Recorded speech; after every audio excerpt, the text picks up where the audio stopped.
Assalamualaikum warahmatullahi wabarakatuh. Selamat pagi anak-anak, apa kabar? Alhamdulillah ya, semua dalam keadaan sehat walafiat. Sebelum kita mulai pelajaran hari ini, Ibu akan mengabsen kalian terlebih dahulu. Ya, setelah absen, marilah kita berdoa bersama-sama. Silahkan untuk ketua kelas dipimpin doanya.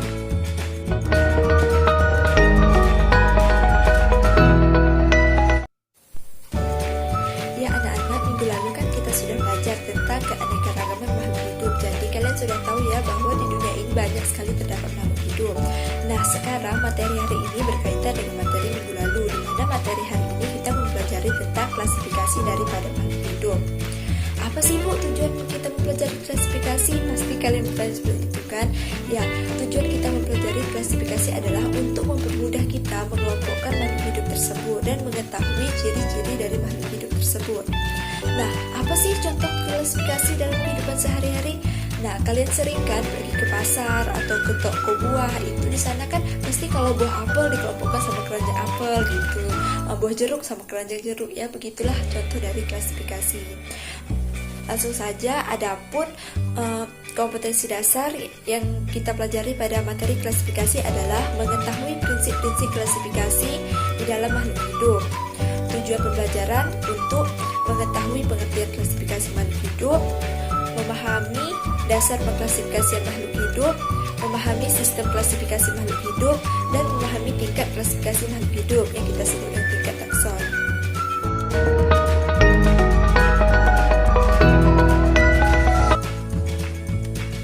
Baiklah anak-anak, sekarang kita masuk tentang materi klasifikasi makhluk hidup. Sebelumnya, Ibu ingin bertanya, apakah ada di antara kalian yang mengetahui apa itu klasifikasi makhluk hidup? Ya Siska, silahkan. Ya benar ya yang dibilang Siska, bahwa klasifikasi makhluk hidup adalah pengelompokan makhluk hidup berdasarkan kesamaan ciri-cirinya, berdasarkan cara hidup dan juga daerah penyebaran makhluk hidup tersebut. Ya anak-anak, ilmu yang mempelajari tentang klasifikasi makhluk hidup itu disebut dengan ilmu taksonomi. Pintar ya, ilmu taksonomi. Siapa bapak taksonomi kita? Ada yang tahu? Ya, bapak taksonomi kita adalah Charles Linnaeus. Nah, sekarang kita masuk tujuan dari klasifikasi makhluk hidup. Nah, anak-anak, adapun tujuan dari klasifikasi makhluk hidup ini ada 4. Yang pertama yaitu memudahkan mendeskripsikan jenis makhluk hidup. Yang kedua yaitu memudahkan mengenali jenis makhluk hidup. Yang ketiga yaitu memudahkan mempelajari makhluk hidup. Dan yang keempat untuk mengetahui adanya hubungan kekerabatan antar makhluk hidup. Selanjutnya kita mempelajari tentang unsur-unsur klasifikasi makhluk hidup. Ayo, siapa yang tahu apa saja unsur-unsur klasifikasi makhluk hidup? Ya, unsur-unsur dari klasifikasi makhluk hidup terbagi menjadi 5. Yang pertama yaitu berdasarkan kesamaan. Yang kedua berdasarkan perbedaan. Ya, kita bisa lihat gambar ya, gambar bahwa gambar itu adalah gambar elang dan juga gambar ayam. Elang dan ayam memiliki persamaan, sama-sama memiliki bulu, sama-sama memiliki sayap, sama-sama memiliki paruh. Sehingga elang dan ayam ini bisa dikelompokkan dalam kelompok Apes. Selanjutnya berdasarkan perbedaan mereka. Elang itu makannya daging ya, berarti termasuk hewan karnivora, sedangkan ayam makan segalanya, termasuk hewan omnivora. Jadi mereka juga dapat dibedakan berdasarkan dari perbedaan yang dimiliki. Selanjutnya yang ketiga yaitu berdasarkan ciri anatomi dan juga ciri morfologi. Yang pertama anatomi. Apa itu anatomi? Ya, anatomi adalah bagian dalam, sedangkan morfologi adalah bagian luar. Dilihat dari gambar bunga Kamboja dan juga bunga matahari, sangat terlihat jelas ya perbedaan morfologinya, di mana kalau pada kelompok bunga Kamboja itu cuma berjumlah 5 dan itu agak besar, sedangkan kelompok bunga matahari itu banyak dan kecil-kecil gitu ya. Selanjutnya dari daun bunga matahari ini besar, sedangkan daun bunga Kamboja tidak ya, kecil ya daunnya. Selanjutnya, bagaimana Bu menentukan anatominya? Kalau anatominya ditentukan pada bagian dalamnya seperti jaringan angkut pada kedua bunga ini. Selanjutnya juga ditentukan misal jaringan meristem pada bunga matahari ataupun bunga Kamboja. saja, seperti itu. Selanjutnya yang keempat, berdasarkan ciri biokimia. Ciri biokimia ini dilihat dari adanya DNA pada makhluk hidup tersebut. Misalnya elang sama ayam, pasti DNA-nya mungkin berbeda ya gitu. Selanjutnya berdasarkan manfaat. Manfaat ini sangat banyak sekali karena setiap makhluk hidup itu pasti memiliki manfaat yang berbeda dan juga ada juga yang sama. Selanjutnya kita akan masuk pada tingkatan klasifikasi makhluk hidup. Disebut dengan apa? Ya, disebut dengan takson. Di mana takson ini ada 7 tingkatan. Yang pertama yaitu kingdom atau kerajaan. Kingdom untuk hewan adalah animalia, sedangkan kingdom untuk tumbuhan adalah plante. Urutan yang kedua yaitu divisum atau phylum, di mana ini merupakan keluarga besar. Urutan yang ketiga yaitu kelas. Kelas ini contohnya kelas Mammalia, kelas Menicotyledon, kelas Dicotyledon gitu ya. Selanjutnya di bawah kelas itu ada Ordo. Ordo ini juga dinamakan dengan bangsa. Selanjutnya di bawah Ordo ada Familia. Familia ini adalah keluarga, di mana untuk keluarga kucing kita kenal dengan Felidae. Untuk keluarga Rosa kita kenal dengan Rosales gitu ya. Selanjutnya di bawah keluarga ini ada genus. Genus ini disebut dengan jenis. Genus ini hanya terdiri dari satu kata ya. Contohnya genus kucing adalah Felis, sedangkan genus mawar itu Rosa gitu kan. Selanjutnya di bawah genus ini baru spesies ya. Spesies terdiri dari 2 kata, di mana kata pertamanya itu tadi menunjukkan genus. Contohnya spesies Oryza sativa ya, tidak asing lagi bahwa padi ya. Atau tadi Rosa gallica itu adalah bunga mawar kan. Selanjutnya Felis catus. Selanjutnya masuk kepada penulisan tata nama binomial nomenklatur, di mana ada yang tahu apa itu tata nama binomial nomenklatur? Ya, tata nama binomial nomenklatur itu adalah aturan dalam penulisan nama spesies yang sudah internasional ya, sudah diakui dunia. Di mana untuk apa sih Bu kita mengetahui atau mengikuti aturan tersebut? Gini ya, kita mengikuti penulisan tersebut karena kan biasanya nama spesies satu di daerah lain sama spesies lain di daerah yang lain itu kadang berbeda dalam penyebutannya. Untuk mengatasi berbagai macam ketidakbersamaan tersebut, maka dibentuklah aturan ini. Jadi kita semua bisa menyepakati nama spesies tersebut, nama latinnya sama gitu ya kan. Dalam aturan penulisan ini terdiri dari beberapa aturan, di mana aturan yang pertama yaitu nama makhluk hidup menggunakan bahasa Latin. Sedangkan aturan yang kedua, setiap makhluk hidup terdiri dari 2 kata. Kata yang pertama menunjukkan genus ya, kata yang kedua menunjukkan spesies. Selanjutnya untuk penulisannya huruf awalnya harus huruf kapital, sedangkan kata yang kedua tidak lagi huruf kapital, huruf kecil saja. Untuk penulisannya juga harus dicetak miring. Gimana Bu kalau seandainya kita nulis pada buku, susah gitu cetak miringnya? Kalau untuk menulisnya pada buku kita garis bawahi saja. Selanjutnya biasanya takson Obdotumhan berakhiran ales, dan untuk takson Familia pada tumbuhan berakhiran AC, dan untuk pada hewan berakhiran id. Selanjutnya kita masuk pada macam-macam sistem klasifikasi. Ada yang tahu sekarang sistem klasifikasi kita sudah berapa? Ya benar ya, sekarang sistem klasifikasi kita sudah terbagi menjadi 6 kingdom. Yang pertama kemarin urutannya dari sistem 2 kingdom, 3 kingdom, 4 kingdom, 5 kingdom, dan sampai akhirnya pada sistem 6 kingdom yang sekarang. Kita bahas satu-satu ya. Yang pertama sistem 2 kingdom, di mana sistem 2 kingdom ini diperkenalkan oleh ahli yang bernama Aristoteles. Siapa Aristoteles? Ya benar, Aristoteles adalah penemu ya, salah satunya penemu sistem 2 kingdom. Pintar ya. Selanjutnya dari sistem 2 kingdom ini terbagi menjadi kingdom plante dan juga kingdom animalia.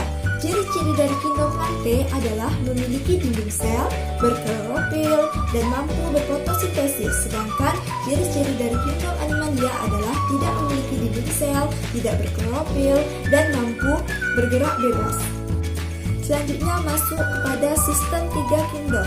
Sistem 3 kingdom ini diperkenalkan oleh ahli yang bernama Ernest Haeckel, di mana terbagi menjadi 3 kingdom, yaitu kingdom protista, kingdom animalia, dan kingdom plante.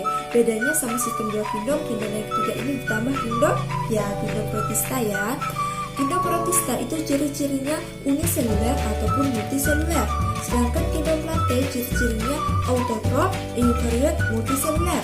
Selanjutnya kingdom animalia ciri-cirinya heterotrof, eukariot, multiseluler. Masuk pada sistem 4 kingdom, di mana sistem 4 kingdom ini diperkenalkan oleh seorang ahli yang bernama Herbert Copeland. Herbert Copeland membagi sistem jadi 4 kingdom.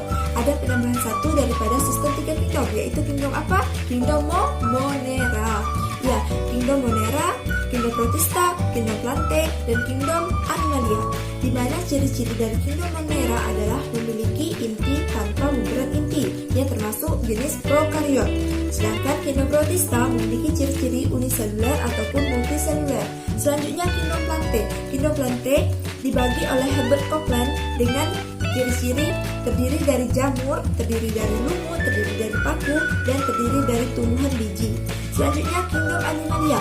Kingdom animalia di sini yaitu semua hewan dari jenis protista hingga jenis mamalia. Baiklah anak-anak, sekarang kita akan memasuki sistem 5 kingdom, di mana sistem 5 kingdom ini terdiri atas 5 kingdom utama. Ada yang tahu sistem 5 kingdom ini diperkenalkan oleh siapa? Ya, diperkenalkan oleh Robert Whittaker, di mana sistem 5 kingdom ini terbagi menjadi kingdom Monera, kingdom protista, kingdom fungi, dan kingdom plantae, serta kingdom animalia. Kingdom Monera ciri-cirinya adalah prokariot, terdiri dari bangsa Eubacteria dan Acarabacteria. Sedangkan kingdom protista ciri-cirinya uniseluler ataupun multiseluler, termasuk eukariot. Kingdom yang ketiga yaitu kingdom fungi. Ini adalah penambahan dari sistem 5 kingdom ini, di mana kingdom fungi ciri-cirinya eukariot, heterotrof, tidak berklorofil, dan memiliki dinding sel yang terbuat dari zat kitin. Selanjutnya kingdom plantae. Ciri-ciri dari kingdom plantae adalah uniseluler ataupun multiseluler, eukariot, dan juga heterotrof. Selanjutnya kingdom animalia. Kingdom animalia ini ciri-cirinya multiseluler, heterotrof, dan eubacteria. Selanjutnya kita masuk pada sistem klasifikasi 6 kingdom, di mana sistem klasifikasi 6 kingdom ini sudah sama seperti sistem klasifikasi yang digunakan sekarang, sudah terbagi menjadi 6 kingdom utama. Sedangkan kingdom Monera pada sistem klasifikasi 5 kingdom ini sudah tidak ada lagi karena sudah dipecahkan menjadi kingdom Archaebacteria dan kingdom Eubacteria. Sistem klasifikasi 6 kingdom diperkenalkan oleh Robert Cornworth, di mana kingdom Archaebacteria ciri-cirinya adalah prokariot dan berbeda dari bakteri dalam hal transkripsi dan translasi genetik. Sedangkan kingdom Eubacteria adalah kingdom yang bakteria, prokariot, dan bersel satu. Selanjutnya kingdom protista. Kingdom protista ini ciri-cirinya uniseluler ataupun eukariot. Selanjutnya adalah kingdom fungi. Kingdom fungi ini eukariot, heterotrof, dan tidak berklorofil, dan dinding selnya terbuat dari zat kitin. Selanjutnya kingdom plantae. Ciri-ciri dari kingdom plantae pada sistem klasifikasi 6 kingdom adalah uniseluler ataupun multiseluler, eukariot, dan heterotrof. Dan kingdom yang terakhir adalah kingdom animalia. Kingdom animalia ini ciri-cirinya multiseluler, heterotrof, dan eukariot. Baiklah anak-anak, sekian penjelasan dari Ibu. Sekarang, apakah ada di antara kalian yang ingin bertanya? Ya, Adit, silahkan Adit. Bagus sekali ya pertanyaan dari Adit. Adit bertanya, mengapa Charles Linnaeus dijadikan sebagai bapak taksonomi? Begini ya Adit dan anak-anak sekalian, Charles Linnaeus diangkat sebagai bapak taksonomi karena Charles Linnaeus lah yang menemukan sistem penamaan makhluk hidup yang dikenal dengan binomial nomenclature, dan juga dia menemukan sistem penamaan hierarkis. Tina, silahkan Tina. Apa jawabannya Tina? Ya, benar sekali ya kata Tina, bahwa urutan kekerabatannya semakin ke bawah itu maka semakin besar, di mana kingdom sampai ke spesies itu urutan kekerabatannya semakin besar karena memiliki ciri-ciri yang semakin ke bawah semakin sama. Benar sekali ya. Nanti hadiahnya menyusul.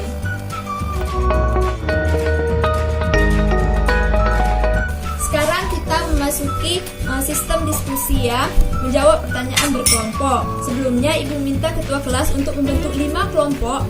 Silahkan ketua kelas dibentuk kelompoknya.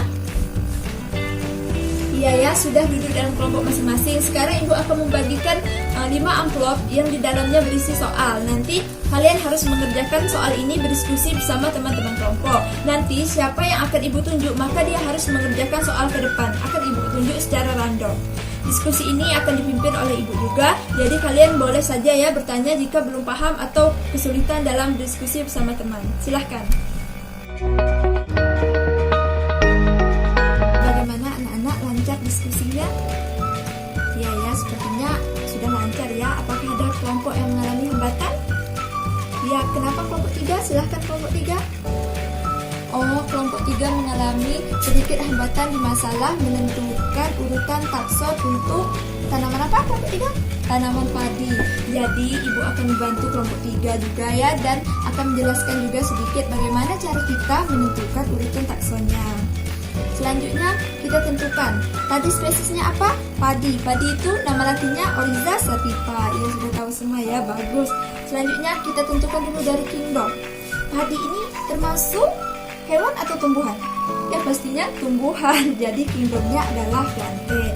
Selanjutnya, keluarga besarnya, divisionya. Padi ini berbiji tertutup dan juga berbunga, berarti masuk dalam divisio Magnoliophyta. Selanjutnya, kelasnya. Kelas padi ini adalah kelas monokotil ya, karena bijinya berkeping satu. Selanjutnya, bangsanya atau ordonya. Bangsa dari ordo padi ini sama dengan ordo Nunax, gitu kan? Jadi bangsanya adalah bangsa Poales ya. Selanjutnya, yang ke bawahnya lagi yaitu family. Bagaimana menentukan familinya? Familinya ya pasti family dari padi. Apa itu family dari padi? Yaitu Poaceae ya.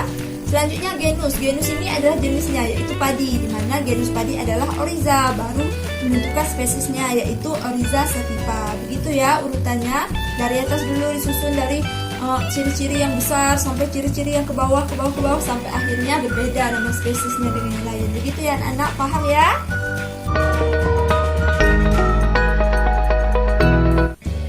Sekarang waktunya kita mengevaluasi soal-soal tersebut ya anak-anak. Sama seperti yang sudah Ibu janjikan di awal, bahwa Ibu akan menunjuk secara acak atau secara random siapa yang akan maju untuk mengerjakan soal-soal tersebut. Kalian sudah siap ya? Ya, untuk soal nomor 1 silahkan Adit kerjakan dulu Adit. Ya, soal Adit adalah bagaimana takson dari Peliscatus. Silahkan Adit ditulis taksonnya, bagaimana urutannya Adit? Ya, benar ya jawaban dari Adit bahwa urutan takson Peliscatus ataupun kucing itu kingdomnya adalah Animalia, sedangkan filumnya adalah Chordata, kelasnya adalah kelas Mammalia dengan ordonya Carnivora, familinya adalah Felidae, dan genusnya itu adalah genus Felis, yaitu genus kucing, dan spesiesnya adalah Peliscatus. Benar, silahkan duduk Adit. Selanjutnya soal kedua, silahkan Putri, kerjakan Putri. Ya, Putri mendapatkan soal disajikan beberapa spesies gitu kan. Nanti ditentukan apa saja kesamaan yang dimiliki oleh spesies ini, sehingga ditanya apa itu ordonya. Bagaimana Putri, silahkan dijawab. Ya, benar ya jawaban dari Putri bahwa spesies Panthera pardus, spesies Canis lupus, Panthera tigris, Panthera leo adalah urutan spesies yang dikelompokkan berdasarkan ordo yang sama, yaitu ordo dari Carnivora, di mana ordo Carnivora kata Putri adalah pemakan daging. Benar ya Putri, silahkan duduk. Selanjutnya Rahma, silahkan Rahma, maju Rahma. Ya, jawaban dari Rahma juga sudah hampir benar ya anak-anak, bagus ya.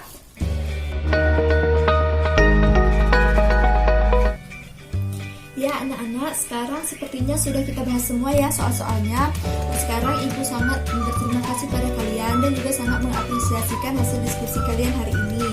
Dimana untuk kelompok teraktif hari ini adalah kelompok 2 ya, yang tadi ada Adit, ada Siska, ada siapa lagi tadi itu ya, kelompok kedua sangat bagus sekali.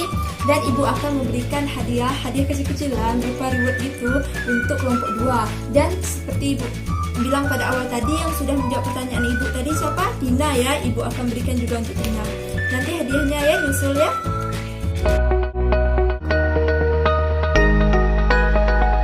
Ya anak-anak, karena waktunya juga sudah habis, maka berakhirlah sudah pelajaran kita hari ini.